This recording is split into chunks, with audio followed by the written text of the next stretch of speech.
You're very welcome back. Now, more than 1 million people rallied at women's marches in US capital and cities around the world on Saturday on President Donald Trump's first day in office. Joining me with that story and everything else this morning, Irish Independent's Gerry O'Regan and Director of the Irish Academy of Public Relations, Ellen Gunner. You're both very welcome this morning, guys. I have to say, tonally, you're a beautiful picture this morning, guys. Very autumnal. And we didn't even coordinate it. With kind of post-inauguration colours. Post-inauguration colours, okay.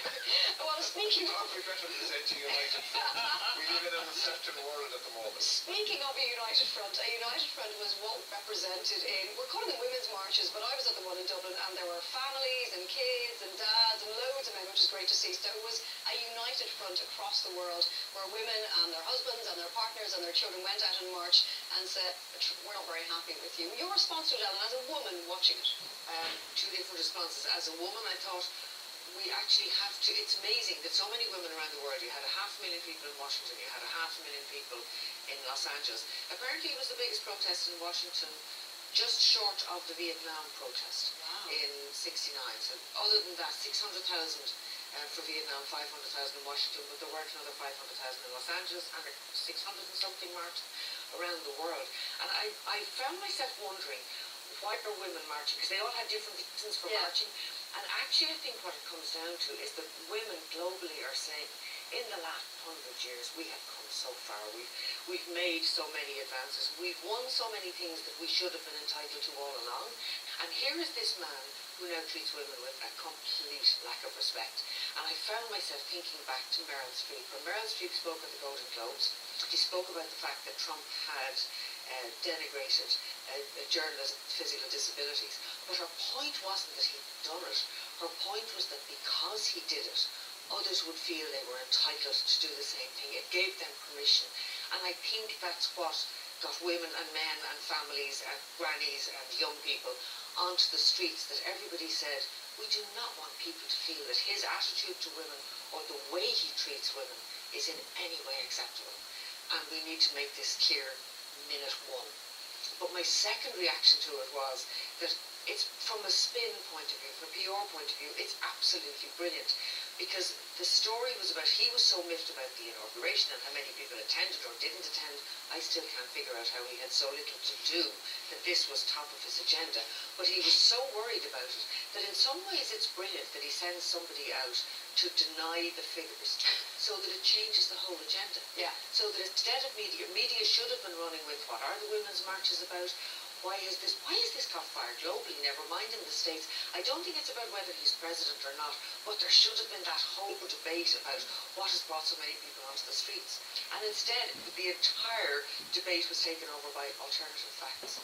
So in some ways it was brilliant. It was brilliant, but I wonder, did he do it with that intent in mind? Was he trying to say, the last thing I want as Donald Trump is every single news agency in the world to be covering the fact that women came out in their thousands to represent themselves, or do they want me poking the press? Was he doing anything to get that story off the front page, or was he actually doing it because he was so upset that 3 times as many women and men and children turned out as did at his inauguration? Well, I think one of the things actually is that whatever we might say about Trump, he has conviction.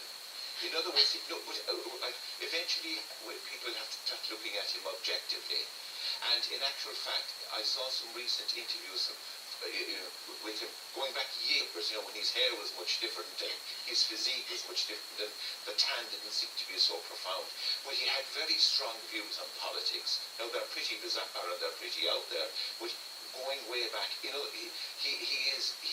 a guy who has very strong fixations on politics and political life. And I think to an extent there is a sort of herd instinct in covering him in media generally. The fact is, he's president of the United States, and the fact is he's going to have awesome power, and what is clear as well, he's going to do things. He's not just going to be there. And I think one of the things that emerged, perhaps chillingly or otherwise, is that he has surrounded himself by a lot of people who have very strong convictions as well. You know, like this lady, what's her name? Kellyanne Conway, who has coined the phrase alternative facts. Alternative facts. And this guy Bannon, who's his chief of staff, his son-in-law is going to sort out the Middle East. So collectively, I think we can, 2 things we can predict. One is they're going to have an almighty squabble between themselves within the year, and there's going to be defections and sackings. But secondly, the collective dynamic between them all is going to be fiercely energetic. There's going to be all these diktats. They're going to do things. He's probably going to bring, the whole thing about bringing industries back, and he'd probably do something about the metaphorical wall and all the rest of it. But I think myself there's a problem actually generally in the media coverage of him, that is oversimplistic. The fact is he's there. But Gerry, as a press man, he sent out his press secretary, the White House press secretary, to the press to tell them they got their figures wrong when they hadn't. But the only thing to an extent... Do you not find that offensive? No, because really? A lot of the politicians... I'm really surprised at that, Gerry. A lot of the politicians over the years were lying anyway. I mean, who was it to say? It's okay. No, but it's what politicians do. It's just that Trump says this is going to be an official policy, and if somebody says that that's actually black, and we say it's white, it's going to be white. Lying is his official policy. Do you know what's going to be fascinating? That's why they have spin doctors. Do you know what's fascinating from a media point of view? Two things. One is that they call it a press conference, and yet even the media reported it as the purpose of a press conference for the man or the woman in the street is that the press has an opportunity to question what they're being told. That's why it was set up, so that we're not propagandized. So that somebody says, this is the gospel according to Trump, and somebody else says, let me just question that, what's that all about?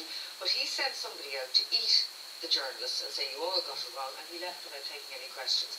And I think media has to find a new expression for that, because that's not a press conference. That's not a conference. That's a good point. An alternative press conference. It's an alternative press conference by this press secretary. But the other thing that's interesting is that I think actually media is just really going to have to be careful about how they cover Trump. Yeah, because I'd agree with you. He's very clever. He has said that media or journalists are the most dishonest people on the earth. Now, Iffy. We need a much more time for this. But the fascinating part is if he sets it up that it's me and my supporters and my belief on what I stand for against journalists. Well, he has set it up as that. Yeah, I think journalists have to be more careful because they now have a section of America who believe that they are anti-Trump. But they have another section of America... A clever play on his behalf, actually. Yeah. But they have another section who actually want to know what is really going on. And I think that the challenge for media is going to be to say, fine, if that's his position, how do we actually make it clear to everyone that what we're doing is reporting, is not making the news, not spinning the news, not taking a position. And I take your point that maybe the media had a particular agenda. Media always has an agenda, I think. But maybe they need to roll back just a bit and establish themselves as the purveyors of facts. It's very early days. The real test, all this seems so... I mean, in many ways, it is trivial, showing pictures of the operation, people come... I don't think sending out your press secretary to call the press a bunch of liars is trivial.